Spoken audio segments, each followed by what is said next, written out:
Welcome to this week's look at the state of the New York City real estate market. This is for the week of December 2nd to the 8th. We're going to get started in just a moment. We're going to start with the luxury market, which seems to be on fire. And then we're going to move to Manhattan and Brooklyn, talk about what's going on there. Then I'm going to wrap it up, give you some additional information as well as some tips for how to be successful in this market.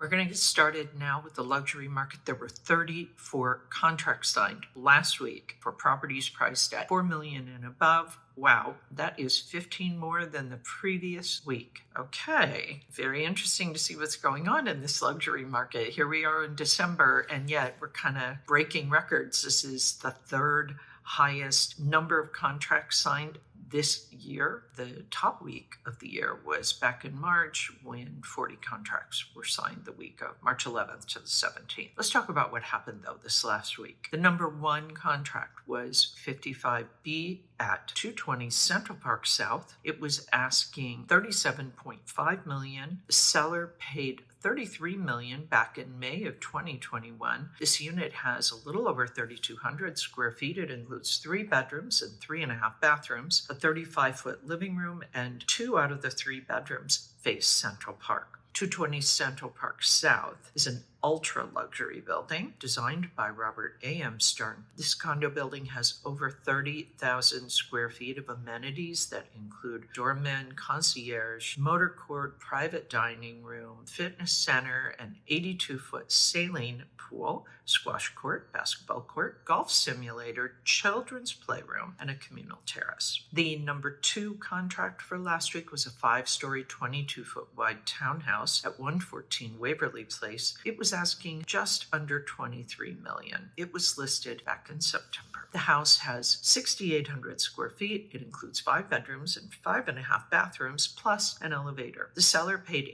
$8.5 million back in August of 2019 and then undertook a 3-year plus renovation. The house has a 42-foot garden and a top floor 32-foot great room with a double height ceiling that leads to a rooftop dining terrace. Wow, sounds gorgeous, and I can see why that went fairly quickly, actually, given that that was listed just back in September. The total weekly asking price sales volume for last week, $317,375,000. The average asking price, $9,334,559. Median asking price, $7,587,500. And the average discount from original ask to last asking price, 8%. Average days on market, 568. Wow, quite a showing in the luxury market. If you have any questions about the luxury market, of course, post them below or reach out to me directly at Sotheby's. Now we're going to take a look at what is going on in Manhattan and Brooklyn. And as I said, then I'm going to wrap it up, give you some additional information as well as my recommendations for success in this market.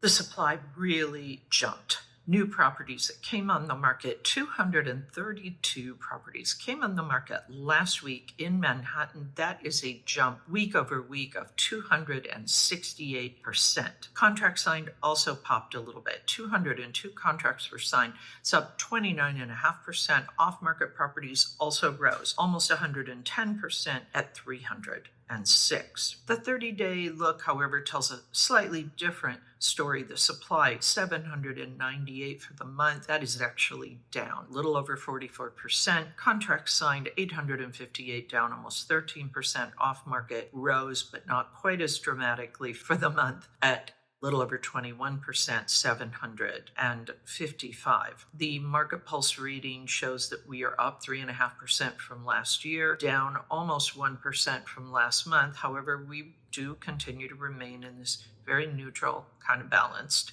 market. The Liquidity Pace chart showing the 30-day moving window of contract activity for Manhattan, we see that liquidity is 858 for the last 30 days. That is down almost 10% from last month. However, it is up almost 22% from last year. I'm going to get into a little more about the Manhattan market and how it's performing and what you can expect and some good strategies for success if you're a buyer or a seller or just thinking about being a buyer or seller in the New York City market. So I'm going to wrap up Manhattan. Now we're going to move on to Brooklyn. And then, as I said, I will be giving you kind of an overview of where we're at and where it looks like we're going. Any questions? Post them below.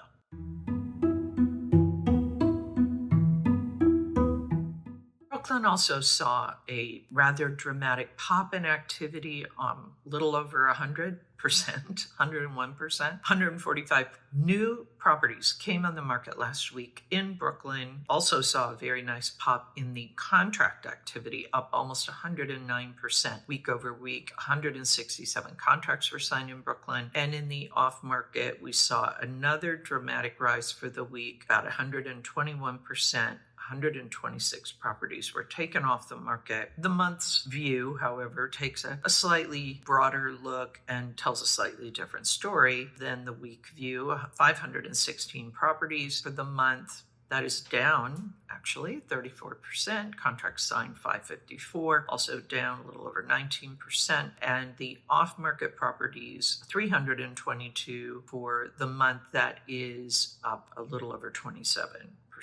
The market pulse rating shows that we are down 2.3% from last month, up almost 2% from last year. Again, we are still in this kind of neutral balanced market in Brooklyn, just like in Manhattan. The liquidity pace chart, which shows that 30-day moving window of contract activity, 554 for the last 30 days in Brooklyn. That is down almost 16% for the month and up a little over 14% for the year. So that's it for Brooklyn. Now I'm going to give you a little more information, give you the overview of kind of where we are at in total in the New York City market and what you can do to be successful in this market. So in the luxury market, as I said, we had a whopping 34 contracts signed. That is up 15 from the previous week. 9 of those properties were at the trophy level, the 10 million and above level. 21 were condos, 6 were co-ops, 2 were condops, and 5 were townhouses. 17 were uptown, 17 were downtown. Interesting split there. I think what it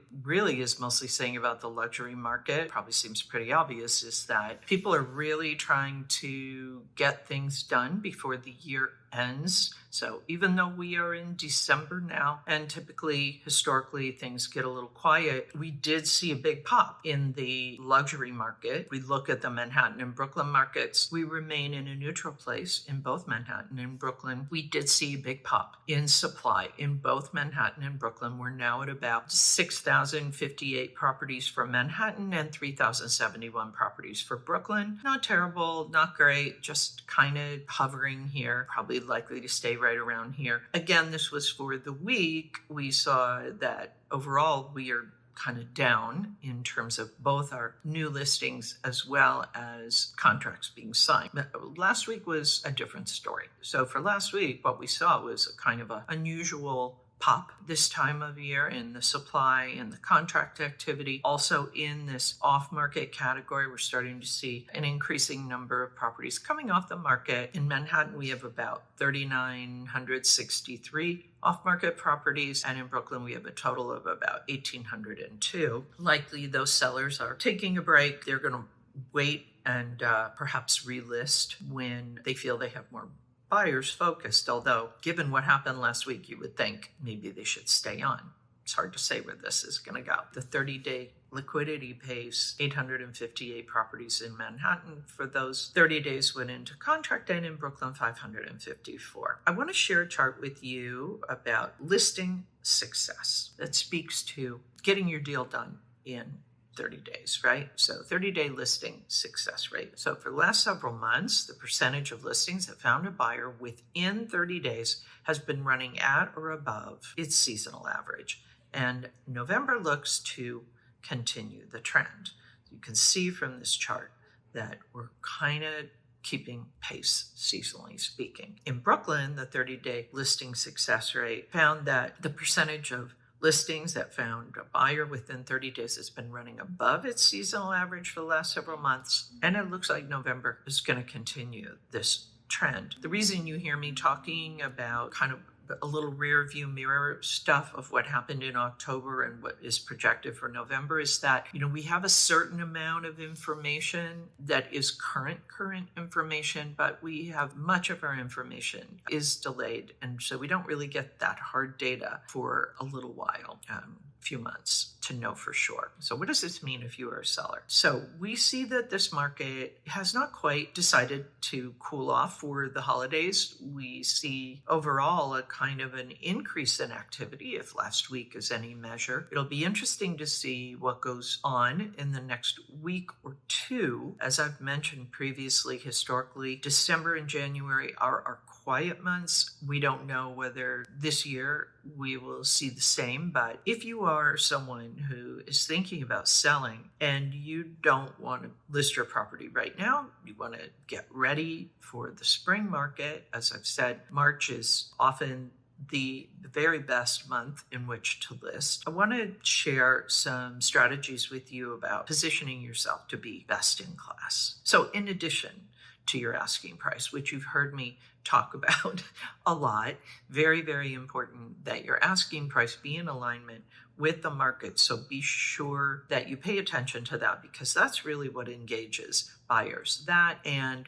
the impression that your property gives to prospective buyers initially from the photos and videos and in your kind of listing presentation, but also now you've got them in the door, how are they going to react to your property? Some of the things that can really set you apart from your competition are as follows. You want to be sure that you've done a good job with editing. You want to make sure that a lot of your personal things are put away out of sight so that a prospective buyer can imagine this being their home. And personal property definitely gets in the way of them doing that. So you want to make sure you put away all those family photos and anything else, all the knickknacks or collectibles that you have, put those away. Make sure you give people an opportunity to really see your space. You want them to really see your home so that they can imagine what they would do to make it theirs. The other thing you want to do when you're editing is make sure that you clear out those closets and organize them. You want them to be maybe 3/4 full so they don't look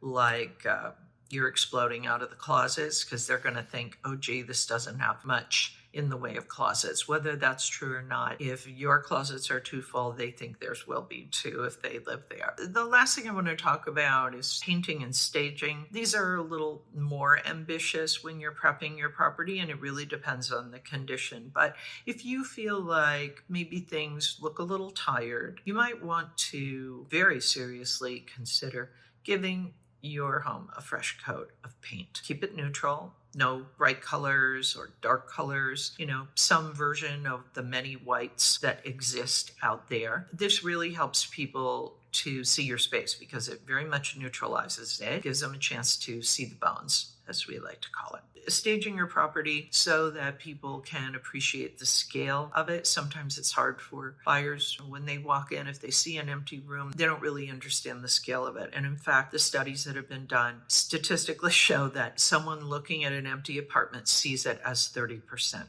smaller than it really is. And so you don't want that. Anyway, those are some things that you can do if you're prepping right now to come on the market in the spring. As I said, this historically December, January are typically quiet months. Gives you a good chance to do that. If you're already on the market and you're determined to stay on the market and get your deal done, you can see there are buyers out there. Be sure that your asking price is properly aligned with the market. You will know if it is because you will be getting traffic and offers. If it is not in alignment with the market, you will likely not see very many appointments. You will likely not get any offers. Or if you do, they could be off your asking price. If you're a buyer in this market, you definitely saw a nice little pop in the new properties that came on the market. And so you have some new choices. If you are determined to make a deal before the end of the year, you have some new things to look at. If you're looking for opportunity, look to those properties that have had price adjustments, have been on the market, let's say 170 days or longer, and also those properties that are unrenovated,